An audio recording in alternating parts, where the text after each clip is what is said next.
The scoots. The scoots. Anyway. Please, go follow my my friend Nickel Cat here. What is it? Nickel Cat underscore. Boom, boom, boom. I almost called you Nickel Man. I don't know why. Follow me down there. Hold on. Oh, anyway. Hang on, Scooter on the mic. All right, so we're going to have Scooter here for losers, and I'm assuming all the way to grands. Looking like it. Yeah. What's going on, Scooter? You watched that last match? Yeah. That was exciting. I mean, Blade was definitely doing his best to try and get those combos off, but Daybreak just being a loser's last match, and now seeing it as Cloud this time around. Yeah, definitely one of the situations. He's been working at this Cloud, and it's been showing as of late. Anytime he doesn't feel comfortable with that Falco, the Cloud comes out. And it's strong. I mean, it's really good.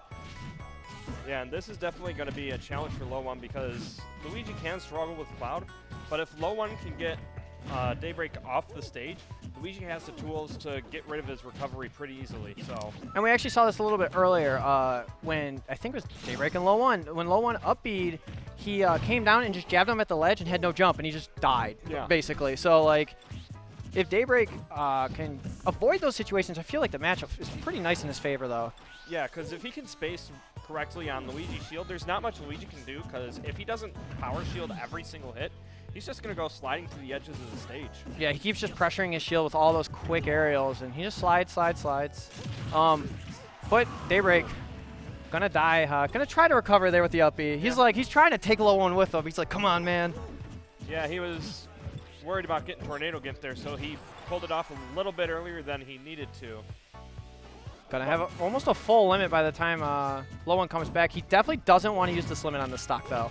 Yeah, he's got to save that and just use it for the mobility, because at this point, most of Cloud's attacks are going to kill Luigi anyways. And using the limit like that, I mean, yeah, you can try and get the easy kill, but if it misses, it really limits your mobility. I feel like he could have just spaced back airs there instead of cross slash. Yeah. Like, but, you know, on the other hand, he's in losers finals. We're sitting over here. Yeah, I ain't judging him too much, but Daybreak gonna find the kill in the end and still has a limit, so not too bad. There we go. But the problem is he's sitting at 74% right now, so not in too good of a position to be able to stay on stage after these hits he takes. As well as being forced to use the limit on a recovery option. Ooh, going for the grab, and LOE1's like, especially by the ledge here, you gotta be really weary of Luigi's. Yeah, because if you end up right in front of him, that's death. Or if you jab his shield, that's death. And he just turns around, looks you in the eyes, and goes, boop, and you're just dead off the top. Turns around, you made the grave mistake. You made the mistake. Or if you prefer the Mario Kart 64 Luigi, bingo! Oh! Bingo. And you've been playing a little bit of Mario Kart lately? I'm a Luigi, number one. Number one. Up to the skies you go. I'm happy that you can actually imitate your own character. That's definitely a good. I love that. Yeah, it was a lot easier when his voice was deeper. Now his voice has gone up, so it's a little bit more difficult. He has that reverse puberty going on. You know, whatever. Yeah. 43%. Like, it feels like he can only hit him with cross slashes so far. My God. Yeah, I mean, Daybreak's been doing a good job of controlling the neutral this stage, but he's got to be careful of his spacing on LOE1's shield, because if he can space everything correctly, there's not much that Luigi can do, but if he ends up landing one of his aerials too close, that's going to be a free punish for LOE1, and if he can pull off the combos, he can rack up that damage real quick. But right now, racking up the damage, Quick himself, and the cross slash on the platform, that's going to be a stock for sure. Yeah, good call, just pressuring him while staying on that platform. He knows Luigi's got a slow recovery, so he can just wait out the options. And now, you know, Daybreak with a pretty good lead now. He's probably going to opt to just, you know, get some safe grabs, get some damage, just get that limit. Yep. Because, ooh, almost reading the air dodge with another up air, but this is LOE1's chance to get a decent punish. But not able to get a combo going. And Daybreak instead turning it around, getting one of his own. Yeah, I mean, this is honestly one of LOE1's weaker points. He's got the neutral with Luigi and the punish team, but the problem is, it's like after the initial punish, he sometimes struggles to get those big damage combos. But if you can get punishes like that off of good reads, it doesn't matter. Why do you need them? Yeah. That's the one thing I also note about LOE1 as well. It's like, he'll a lot of times, instead of extending combos, just accept center stage control and keep and like hold down ledge. Yeah. And which is super good, don't get me wrong, but sometimes you want to see that from LOE1. And it's like, man, you could surprise a lot of people if you just go for another back air, 2 back airs, and then, you know, get that extra damage, but the forward smash. Saying you upbeat me, but I don't really care. Yeah. I don't care. And I mean, even if LOE1 had made it to the ground and shielded that, he would have just been pushed so far back that he wouldn't have been able to punish that. Exactly, and maybe even Daybreak runs to the other side of the stage because he's so quick and then just charges some more limit. Yeah. And the Diddy, I'm not too shocked to see this. Yeah. LOE1 not want to drop out here, feeling confident in his Diddy, and he has been putting work in that Diddy. His Diddy's looking real good as of late, and you know, definitely a matchup that switching up the matchup in Game 3, not a bad idea. Yeah, I mean, Daybreak's got all that DL on the Luigi, but now here comes a fresh character, new strats, so he's got to relearn the character matchup while keeping in mind what the player matchup is. And so far, LOE1 just using all those great tools that Diddy has, getting all that good damage off of grabs, 60% in the first 25 seconds.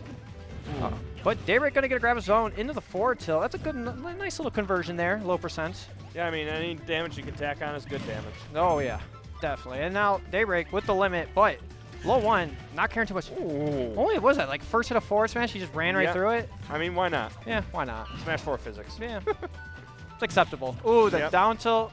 Oh, don't land on stage. So that was like the one time, like, I feel he could have went low because he had the limit, right? Yep. He definitely didn't need to go high. Going high in that position just leaving you so vulnerable. Yeah. Especially with a character with such a good kill confirm like that. Yeah, and I mean, he didn't even need to confirm once you land on stage with that, really. Exactly, but the extra little damage, just going to take it. And now LOE1 putting on some more damage. Daybreak going to have to get that limit and find this kill rather quickly, or this might just get out of hand. Yeah, and I think you can start to see Daybreak getting a little flustered with the situation because you can see a few more mistakes slipping into his gameplay right now. Yeah, I mean, once you literally, if you take that much percent right off the start on your first stock, that is so frustrating, especially after having like a pretty good win the game before. Looking for the ledge trump. Yeah, I like that he keeps trying to go for those because it seems like he's not getting punished too much for trying to go for them. Nice use of the dash attack. That does hit low enough to punish people hanging onto the ledge. Daybreak realizing that, saying, LOE1, buddy, you can't be there for that long. And yeah. No. And now he's going to look for possibly finish this kill. 133, LOE1 at a decent percentage. Oh. I like the mix-up, honestly. I really, it feels a little desperate, I'm not going to lie, but... There we go, finally finishing off. But yeah, that limit beam was honestly a good idea because he knew that LOE1 was constantly looking to hit him with that banana as he lands, and the limit side B or the limit neutral B will eat through that banana as it's going towards him. It better. If banana wins there, we have, or even tied, we have problems. Yeah. Gonna need to call up Sakurai and get him back in here. Yeah, get him back in the lab. But now this is a limit on the Daybreak. Cannot use this for up B. He cannot. Yeah, because if he loses this, it's gonna be such a challenge to get it back. But LOE1 realizing that, and he's definitely going to force him into that situation. And him... thought he had the height to get back, but not quite. Yeah, you could see literally at the point where Daybreak couldn't make it there on that platform anymore, LOE1 just ran off of it. He's like, I know you can't make it, and maybe Daybreak could have saw that and been like, oh, LOE1 thinks I can't make it, that I probably can't. But Game 3, looking really good. That Cloud looking good. Yeah, I mean, he was doing a good job holding his own against LOE1, who had just gone through a character